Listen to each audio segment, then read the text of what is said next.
In today's video, I'm going to teach you how to change an item column name on Monday.com. This is a really simple but powerful tweak that can make your boards much clearer and easier to use. Renaming a column is especially helpful if you've copied a board from a template, or if your workflow has changed over time and the old labels no longer match what your team is actually doing. First, make sure you're on the board where you want to rename a column. You should see your items listed in rows and your columns running across the top.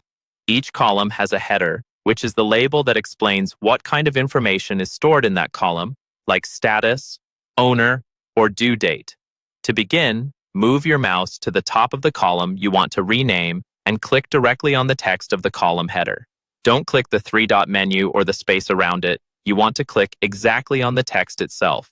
When you do this correctly, the text will become editable and you'll see a text cursor appear inside the header. Now, type your new column name.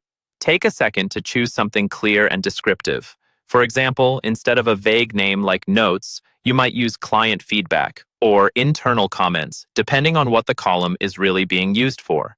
Remember, everyone on your board will see this label, so a good name can reduce confusion and help teammates understand what they're supposed to fill in. As you type, you can overwrite the existing text completely or adjust just part of it. If you make a mistake, you can use backspace or your usual keyboard shortcuts to fix it, just like editing any regular text field. Once you're happy with the new name, press Enter on your keyboard. This tells Monday.com that you're done editing. The header will switch back from edit mode to the normal view, and your new column name will be saved immediately.